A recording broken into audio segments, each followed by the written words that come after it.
సూచనలు ప్రభుత్వానికి చేస్తున్నాడు, ఎవరెవరిని గౌరవించాలని ఒక ప్లాన్ ఆఫ్ యాక్షన్ ఉంటుంది కదా, ఎలా ముందుకు పోతున్నారు? ఇప్పుడు 10 ఏళ్ళు ఎన్నడూ కూడా మమ్మల్ని దరికి కూడా రానియలేదు.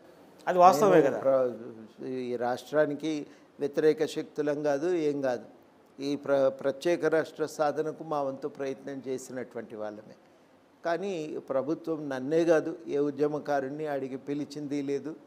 ఆడ కోరుకున్నదేమో దాంట్లో వెళ్ళి ఒక భాగస్వామ్యం కోరుకున్నారు తప్ప ప్రజలు కూడా అంతకుమించి ఏం కోరుకోలేదు.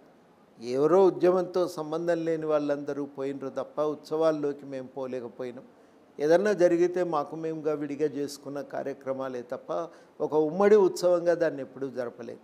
మొట్టమొదటిసారి మేము ప్రభుత్వాన్ని ఏం కోరినామంటే ఇది ఘనంగా జరగాలి, దశాబ్ది కాలం అయింది. 2, తెలంగాణ ప్రజలు కోరుకున్న విధంగా ఒక నిరంకుశ పాలన అంతమైంది. ఒక ప్రజాస్వామిక తెలంగాణ నిర్మాణం కోసం ఒక ప్రయత్నం ప్రారంభమైంది. కాబట్టి రాష్ట్ర సాధనలో జరిగిన ఈ కీలక ఉద్యమాన్ని ఈ సందర్భంగా ఘనంగా జరగాల్సిన అవసరం ఉంది. అందులో ఉద్యమకారులకు భాగస్వామ్యం ఉండాలని మేము కోరుకున్నాం. స్థూలంగా ఇది మాకున్నటువంటి ఆలోచన, ఆశ. మనం కూడా ఒకసారి కూర్చొని చూద్దామనేదే కోరిక తప్ప అంతకుమించి అక్కడ ఏం లేదు. అంటే అమరవీరులను గౌరవించే ప్రయత్నం ఎక్కడ ఉందా సభా వేదికగా? జరగాలని తప్పనిసరిగా ప్రతి ఒక్కరు కూడా అక్కడికి రావాలి, పాల్గొనాలి. అందరం కూడా అక్కడ కూర్చొని చూడాలి. ఇది మన పండుగగా జరగాలి అనేది మేము అందరం ఆశపడుతున్నాం. తప్పకుండా అవకాశం దక్కాలనే మేము ప్రభుత్వాన్ని కోరినాం. వారు కూడా ఏమన్నారంటే తప్పకుండా ఉద్యమకారులకు భాగస్వామ్యం ఉంటుంది, ఆహ్వానించుకుందాం వాళ్ళని కూడా అనే మాట వాళ్ళు కూడా చెప్తున్నారు.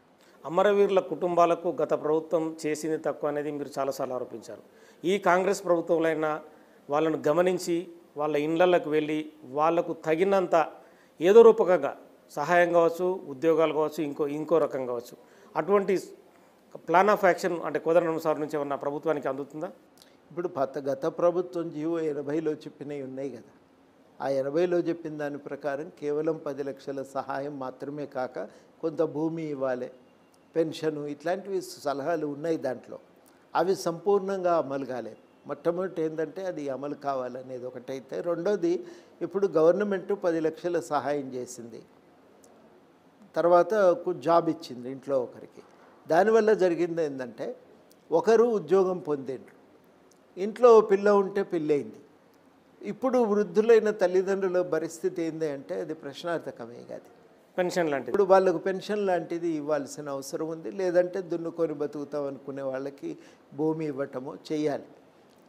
అదృష్టం కొద్దీ కాంగ్రెస్ ప్రభుత్వం మేము పెన్షన్ ఇస్తామని ఒప్పుకున్నారు. అప్పుడు చేసిన విజ్ఞప్తి మేనిఫెస్టోలో పెట్టిండ్రు. కాబట్టి అది ఒకటి అయితే అమలు కావాలి. అట్లాగే ఉద్యమకారులకు కూడా కొంత ఒకటి గుర్తింపు ఎవరు కోరుకున్నా. రెండవది ఏంటంటే ఉద్యమకారులకు తప్పనిసరిగా వాళ్లకు ఆర్థిక సహాయం అనేది కూడా ప్రభుత్వం నుంచి రావాలి. ఈ 2 కూడా కోరుకుంటాను. అంటే జూన్ 2 సభా వేదికగా ఒక మంచి ప్రకటన. అంటే తెలంగాణ రాష్ట్రంలో కాంగ్రెస్ పాలన 6 నెలలు గడిచినా కూడా ఇంకా ప్రజలు సరైన అంటే ఫలాలు అందుకోవడం లేదని ప్రతిపక్షం పార్టీలు ఆరోపిస్తున్నాయి. రావాలి ఒక మంచి ప్రకటన, అందరం మేము కోరుకుంటున్నాం. దాంట్లో తప్పేం లేదు. మా వంతుగా మేము సూచనలు కూడా ప్రభుత్వానికి చేస్తాము. వాళ్ళు కూడా మనకు నా లాభం చేసే విధంగా ఏదన్నా మన వంతు నుంచి ఒక ప్రతిపాదన ఉండాలనేది వాళ్ళు కూడా కోరుకుంటున్నారు. చూద్దాం, అది ప్రతిపాదన అయితే రావాలి. నెక్స్ట్ కోదండరాం పాత్ర ఏంటి నెక్స్ట్ కాంగ్రెస్ ప్రభుత్వంలో? అంటే ఎమ్మెల్సీకి సంబంధించి జరిగిన వ్యవహారం మీరు చూసాం.